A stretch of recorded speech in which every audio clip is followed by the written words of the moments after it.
Assalamualaikum warahmatullahi wabarakatuh, teman-teman. Nah, sekarang kita masuk ke bab TikTok call atau influencer marketing, teman-teman. Nah, tapi sebelum itu, kita mesti tahu dulu ya, influencer atau call itu kayak opinion leader itu dibagi menjadi empat status gitu. Nah, ada yang mega itu lebih dari 1 miliar, sorry, lebih dari 1 juta followersnya. Makro itu 100.000 sampai 1 M gitu, sampai 1 juta gitu ya. Terus mikro itu yang 10.000 sampai 100.000, sedangkan yang nano itu yang di bawah 10.000, teman-teman. Nah, di sini saya sudah buat ilustrasi, teman-teman, gitu ya, agar lebih mudah dipahamin, gitu ya. Nah, dari status-status call ini, mana sih Mas yang baiknya kita endorse atau baiknya mana yang kita em, iklankan atau mana yang baiknya kita pakai buat brand kita gitu. Ini konteksnya kalau teman-teman pemilik brand owner gitu ya. Nah, kalau yang affiliate tentu dia sebagai call-nya gitu. Nah, gini teman-teman. Nah, ketika teman-teman mengambil influencer mega ya, semakin dia dari bawah ke atas, reach-nya itu akan semakin tinggi gitu ya. Reach-nya itu semakin tinggi. Maksudnya reach itu adalah jangkauannya semakin tinggi, teman-teman ya. View-nya tinggi, terus like-nya mungkin tinggi dan sebagainya gitu ya. View-nya terutama ya, reach-nya atau jangkauannya jauh lebih tinggi gitu ya. Tapi ya semakin ke bawah, reach-nya semakin rendah gitu ya. Jadi reach itu dari bawah ke atas. Tapi kalau engagement itu dari bawah, dari atas ke bawah. Jadi maksudnya gini, engagement. Kalau teman-teman endorse yang nano influencer, itu teman-teman bakalan jauh lebih banyak konversinya berdasarkan pengalaman saya gitu. Contohnya gini, teman-teman memang endorse si A. Si A itu seseorang artis TikTok gitu. Dia 1 juta followersnya. Nah, artis TikTok ini teman-teman ya, ketika teman-teman endorse ya, reach-nya memang banyak, tapi belum tentu engagement-nya itu banyak. Nah, karena menurut data dari Party Post ya tentang Influencer Marketing Report 2023 itu kebanyakan justru 23% itu orang beli dari yang nano influencer gitu. Nah, kenapa begitu?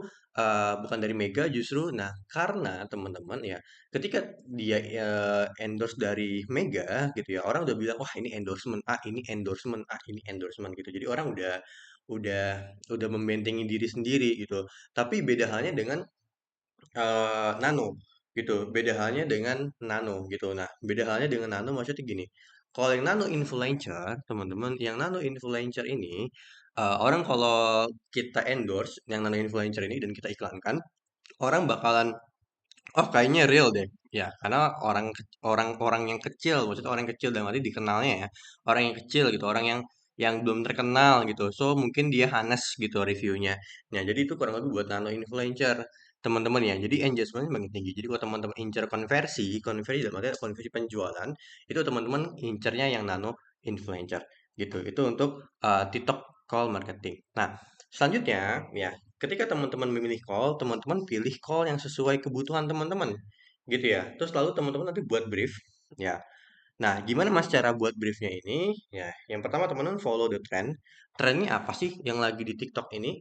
Atau trennya gimana sih di produk ini? Misalkan teman-teman jualnya basreng atau teman-teman jualnya apa kira-kira? Mmm, makanan pedas manis gitu, makanan ringan atau gaun, gamis, hijab gitu. Nah, follow the trend. Gimana sih orang kalau misalkan lagi hijab tuh kontennya sekarang seperti apa yang hijab gitu. Nah, yang kedua tuh clickbait. Ya, clickbait ini cukup perlu. Clickbait ini cukup perlu, teman-teman ya. Clickbait ini cukup perlu gitu ya. Nah, itu teman-teman ada di bagian copywriting buat belajarin clickbaitnya gitu ya. Di materi copywriting tentang hook-hook yang bisa kita andalkan gitu atau ada di grup gitu ya. Kalau buat nyari file hook ya contoh-contoh marketing atau contoh-contoh hook yang bisa di atau headline yang bisa dicontek teman-teman. Tapi kalau teman-teman nggak mau contek, teman-teman bikin sendiri pun bisa gitu ya. Yang penting itu 3 titik awal tuh bikin orang penasaran. Contohnya gini, nggak nyangka banget deh, gue dapat basreng semurah ini cuma 30.000. Nah itu kan sebenarnya udah hooknya cukup bagus gitu. Nggak nyangka banget segini cuma 30.000 gitu. Nah kurang lebih gitu ya. Itu clickbait contoh. Contoh kata clickbait yang ada di on text-nya gitu. Nah selanjutnya adalah customized brief. Nah customized brief ini teman-teman, customized brief ini sebenarnya gini, customized brief ini maksudnya adalah kita harus sesuaikan ya antara script buat contoh misalnya kita endorse 3 orang A, B, C. Nah, yang A ini misalkan personanya bercanda, ya, kuis dan sebagainya. Ya, berarti kita endorsementnya dengan kuis, dengan ikutin tren mereka, gitu. Nah, yang B ini misalkan personanya adalah mahasiswa atau wanita karir gitu yang sibuk, gitu. Ya, kita uh, briefnya nggak jauh-jauh dari a daily life in a day in my life gitu. Nah, terus yang C misalkan dia adalah orang tua atau orang dewasa yang pengen ngemil ngurus anak misalkan kalau misalkan gitu ya. Nah, itu teman-teman bisa bikin ininya ya di tengah kesibukan ngurus anak enaknya ngemil ginian deh. Nah, itu kan disesuaikan dengan persona dari call-nya atau influencer-nya dalam membuat brief. Nah, itu paling banget buat kita customize brief gitu ya. Customize brief atau mengkustomisasi dari briefing atau script iklan yang kita buat. Nah, next-nya lagi teman-teman, ini ada iklan Spark Ads. Nah, iklan Spark Ads ini adalah iklan yang kita lakukan buat konten kreator kita atau call kita. Jadi teman-teman nggak mesti iklan di sini gitu ya, nggak mesti iklan di akunnya dia. Teman-teman bisa di iklan di akun sendiri, nanti teman-teman minta kodenya aja gitu. Nah, tutorialnya itu ya ada di bab TikTok Ads Manager gitu ya, ada di bab TikTok Ads gitu. Nah, jadi teman-teman bisa baca di situ. Bisa tonton videonya di situ, teman-teman. Itu cara spark ads-nya gitu. Nah, lagi-lagi teman-teman juga harus memperhatikan gimana influencer tersebut membuat briefnya, sorry, membuat videonya, terus juga teman-teman juga harus memperhatikan juga bagaimana influencer itu personanya, dia dikenalnya sebagai apa.